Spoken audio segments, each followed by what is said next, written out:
തൃശ്ശൂര് വരന്തരപ്പള്ളിയിലെ ദിവ്യയുടെ മരണം കൊലപാതകം. ദിവ്യയ്ക്ക് നെഞ്ചുവേദനയാണ് എന്ന് പറഞ്ഞ് ബന്ധുക്കളെ അറിയിക്കുകയും പിന്നീട് മരണമടയുകയാണ് ചെയ്തതെന്നാണ് ഭർത്താവ് കുഞ്ഞുമോൻ്റെ വാദം. ബന്ധുക്കൾ വന്ന് ഇവർക്ക് സംശയം തോന്നി. എന്തായാലും അങ്ങനൊരു അസുഖം ദിവ്യയ്ക്കില്ലായിരുന്നു. പോലീസ് വന്നു. എന്തായാലും അത് മരണത്തിൽ സംശയം തോന്നി. അതിനൊരു കേസ് രജിസ്റ്റർ ചെയ്തു. അവർ ഇൻക്വസ്റ്റ് തയ്യാറാക്കി. ആ സമയത്ത് കഴുത്തിലെ വിരൽപ്പാടുകൾ കണ്ടതായി ഒരു സംശയം. നമുക്കറിയാം, ഒരാൾ ആത്മഹത്യ ചെയ്യുകയോ അല്ലെങ്കിൽ ഇതുപോലെയുള്ള ഒരു മരണത്തിൽ പ്രത്യേക കാരണങ്ങളൊന്നും പറയാതെ ആരെങ്കിലും വീട്ടിൽ മരിച്ചു കിടന്നാൽ പോലീസിനെ അറിയിച്ചു കഴിഞ്ഞാൽ അത് മരണം ഹാർട്ട് അറ്റാക്ക് കൊണ്ടോ അല്ലെ ആത്മഹത്യയിലൊക്കെ ആകാം. അങ്ങനെയുള്ള സമയത്ത് പോലീസ് ഇൻക്വസ്റ്റ് തയ്യാറാക്കും. ഇൻക്വസ്റ്റ് തയ്യാറാക്കുമ്പോൾ ആൾക്കാരെല്ലാം മാറ്റി നിർത്തി കംപ്ലീറ്റ് അൺഡ്രസ് ചെയ്തിട്ട്, പുരുഷനായാലും സ്ത്രീ ആയാലും കംപ്ലീറ്റ് അൺഡ്രസ് ചെയ്യും. അത് ശരീരത്തിൻ്റെ ഓരോ ഭാഗങ്ങളും വർണ്ണിച്ചെഴുതണം. എവിടെയെങ്കിലും ഏതെങ്കിലും തരത്തിൽ മുറിവോ ചതവോ ഉണ്ടെങ്കിൽ രേഖപ്പെടുത്തണം. അങ്ങനെയാണ് ഇൻക്വസ്റ്റ് തയ്യാറാക്കുന്നത്. തല മുതൽ കാലറ്റം വരെ സൂക്ഷ്മമായി പരിശോധിച്ചിട്ടാണ് ഇൻക്വസ്റ്റ് തയ്യാറാക്കുന്നത്. അതിനകത്ത് 2 പേര് പഞ്ചായത്ത് അധികൃതരെ ആരെങ്കിലും സാന്നിധ്യം കൂടെ ഉണ്ടാവും, അല്ലെങ്കിൽ ബന്ധുക്കളുടെ സാന്നിധ്യം ഉണ്ടാവും. പോലീസ് ഇത് മറ്റാരെയും കാണിക്കാതെ അവർ എവിടെ വെച്ചാണ് മരണപ്പെട്ടത് അവിടെ വെച്ച് ഇൻക്വസ്റ്റ് തയ്യാറാക്കുമ്പോൾ പഞ്ചായത്ത് ബന്ധുക്കളോ പഞ്ചായത്ത് അതിരുകളോ ഒക്കെ സമീപത്ത് നിൽക്കുന്നതിന് തടസ്സമില്ല. ബാക്കിയുള്ള നാട്ടുകാരെയെല്ലാം അകറ്റി നിർത്തും. ഇവിടെ ഇൻക്വസ്റ്റ് തയ്യാറാക്കിയപ്പം ഭാര്യയുടെ ദിവ്യയുടെ കഴുത്തിൻ്റെ അവിടെ ചതവ് അങ്ങനെ വിരൽപ്പാട് പോലെ അമർത്തിയതായിട്ട് തോന്നി. സംശയമായി. അതുകൊണ്ട് പോസ്റ്റ്മോർട്ടത്തിലേക്ക് കാര്യങ്ങൾ നീങ്ങി. പോസ്റ്റ്മോർട്ടം ചെയ്തപ്പോൾ കഴുത്ത് ഞെരിച്ച് ശ്വാസം മുട്ടിയാണ് കൊന്നതെന്ന് വ്യക്തമായി. തൃശ്ശൂരിലെ വരന്തരപ്പള്ളി പോലീസ് സ്റ്റേഷനടുത്ത് വാടകയ്ക്ക് താമസിക്കുകയായിരുന്നു കുഞ്ഞുമോനും ഭാര്യ ദിവ്യയും. കുഞ്ഞുമോന് 40 വയസ്സുണ്ട്, ഭാര്യയ്ക്ക് 36 വയസ്സുണ്ട്. അവർക്കൊരു കുട്ടിയുണ്ട്, കാർത്തിക്. കുഞ്ഞുമോന് ജോലി പാലപ്പള്ളിയിലെ ഹാരിസൺ മലയാളം കമ്പനിയിലെ കയറ്റിറക്ക് തൊഴിലാളിയാണ്. കുഞ്ഞുമോൻ ചുമട്ടുകാരനാണ്. കുഞ്ഞുമോന് 40 വയസ്സുണ്ട്. ഇപ്പോഴ് അദ്ദേഹത്തിന് ഒരു സംശയം, തൻ്റെ ഭാര്യയായിട്ട് മറ്റൊരാൾക്ക് ബന്ധമുണ്ടെന്ന്. ദിവ്യ നേരത്തെ മണ്ണമ്പേട്ടയിലെ ഒരു പാവനിർമ്മാണശാലയിലെ ജോലിക്കാരിയായിരുന്നു. കുറെ നാൾ അവിടെ ജോലി ചെയ്തിരുന്നു. പിന്നീട് ഒരു തുണിക്കടയിലെ ജോലി കിട്ടായി. തുണിക്കടയിൽ ഒരു ജീവനക്കാരനുമായിട്ട് ചില ബന്ധമുണ്ട് എന്ന് കുഞ്ഞുമോന് സംശയം ഉണ്ടായിരുന്നു.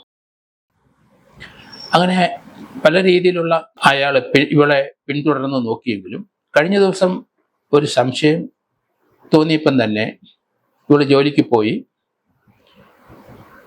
പോകുന്ന സമയത്ത് ഇയാൾ പിന്നാലെ ആ ബസ്സിൻ്റെ പുറകെ പോയി.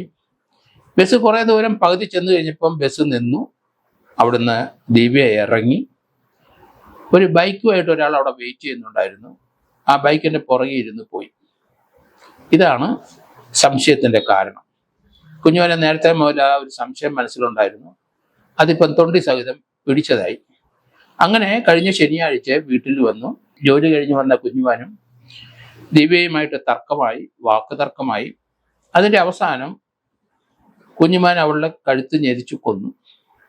ആ ദിവ്യയുടെ ബന്ധുക്കളെയും മറ്റുള്ളവരെ അറിയിച്ചു. അത് അവൾക്ക് ശ്വാസം മുട്ടലുണ്ടായി. അവളിപ്പം നെഞ്ചുവേദന എടുത്തു. അവൾ മരണപ്പെട്ടു എന്നാണ് പറഞ്ഞത്.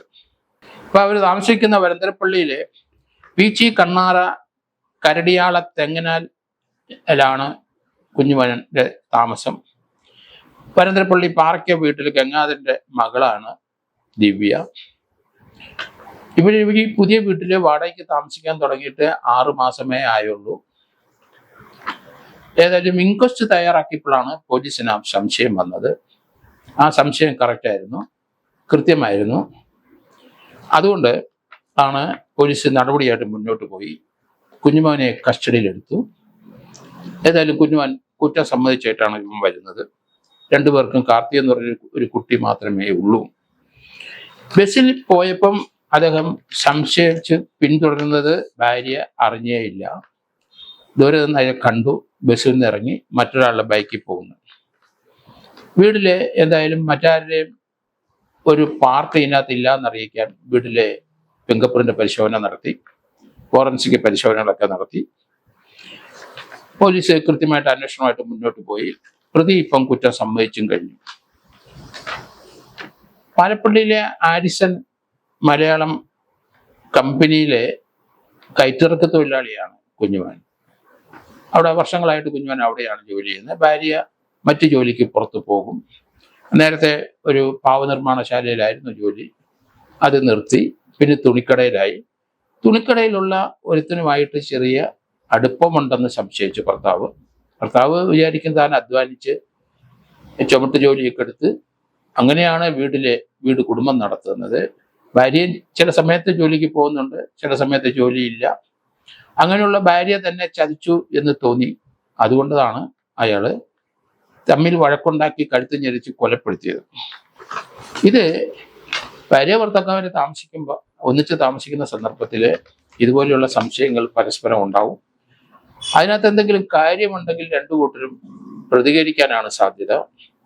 വഴിവിട്ട ഇതുപോലെയുള്ള ബന്ധങ്ങൾ തീർച്ചയായിട്ടും ഒരു കൊലപാതകത്തിലേക്ക് പോകുന്ന കാഴ്ചകളാണ് നമ്മൾ കാണുന്നത്. പല സ്ഥലത്തും ഇതുപോലെയുള്ള ബന്ധങ്ങളും ലിവിങ് ടുഗദർ ഒക്കെ നമ്മൾ കാണുന്നുണ്ട്.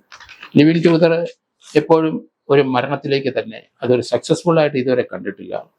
ലിവിങ് ടുഗദർ അത് 4-5 മാസത്തെ താമസത്തിന് ശേഷം രണ്ടുപേരും തെറ്റും അതിൻ്റെ പുതുമയൊക്കെ നഷ്ടപ്പെട്ട് പിന്നീട് ഒരാൾ മറ്റൊരാളെ കൊല്ലുന്നതാണ് കാണുന്നത്. ഭൂരിപക്ഷവും സ്ത്രീകളെയാണ് പുരുഷന്മാർ കൊല്ലുന്നത്. തിരിച്ചും വളരെ റയറായിട്ട് അവരുടെ പാർട്ട്ണറെ കൊന്ന കേസുകളുമുണ്ട്. ഈ ഒരു അവിഹിതമായ വഴിവിട്ട ബന്ധങ്ങളെല്ലാം ഇതുപോലെയുള്ള മരണത്തിലും ഇതുപോലെയുള്ള കൊലപാതകത്തിലും അവസാനിക്കുന്നു. അതിൻ്റെ അർത്ഥം അവർ രണ്ടുപേരിലുള്ള കുട്ടികൾ അനാഥരാകുന്നുള്ളതാണ്. ചിലപ്പോൾ രണ്ടുപേർക്കും പരസ്പരം കുട്ടികളുണ്ടാവും. പക്ഷേ ലിവിങ് ടുഗദറിൽ ഒരു കുട്ടി ഉണ്ടായിപ്പോയാൽ ആ കുട്ടിയെ ആരേറ്റെടുക്കും എന്നുള്ളതാണ് പ്രശ്നം. കാരണം ഭാര്യയ്ക്ക് ഏറ്റെടുക്കാൻ ബുദ്ധിമുട്ട്, ഭർത്താവിന് ഏറ്റെടുക്കാനുള്ള ബുദ്ധിമുട്ട്. അങ്ങനെയുള്ള സന്ദർഭത്തിൽ ആ കുഞ്ഞു കുട്ടിയെ കൊന്നുകളയുന്ന കാഴ്ചകളും നമ്മൾ കണ്ടിട്ടുണ്ട് കേരളത്തിൽ. ആ രീതിയിലുള്ള ഒരു ചിന്ത ഉണ്ടാകാതെ അതുപോലെയുള്ള കുട്ടികൾ ഉണ്ടായിട്ടുണ്ടെങ്കിൽ തീർച്ചയായിട്ടും അത് ഗവൺമെന്റിന് കൊടുക്കുക. അതിനുള്ള അമ്മത്തൊട്ടിൽ ഇവിടെ ധാരാളമുണ്ട്. അതിനെ കൊന്നുകളയല്ല മനുഷ്യജീവിയെ. അതേസമയത്ത് ഇങ്ങനെ ബന്ധപ്പെട്ടുണ്ടാകുന്ന കുട്ടികൾക്ക് ഭാര്യയുടെയും ഭർത്താവോ അല്ലെങ്കിൽ കുട്ടിയുടെ അച്ഛനും അമ്മയും ആരാന്നറിഞ്ഞാൽ അവരുടെ സ്വത്തിൽ ഈ കുട്ടിക്കും അവകാശമുണ്ട്. നിയമപരമായി കല്യാണം കഴിക്കണമെന്നില്ല. ഇത് അവിഹിതമായ രീതിയിൽ ഇതുപോലെ ബന്ധം വരുമ്പോൾ കുട്ടികൾ ഉണ്ടായിട്ടുണ്ടെങ്കിൽ അതിൻ്റെ അമ്മയും അതിൻ്റെ അപ്പനും ആ കുട്ടിക്ക് തീർച്ചയായിട്ടും അവരുടെ പ്രോപ്പർട്ടിയിലെ ലീഗൽ റൈറ്റ് ഉണ്ടെന്നുള്ളതാണ്.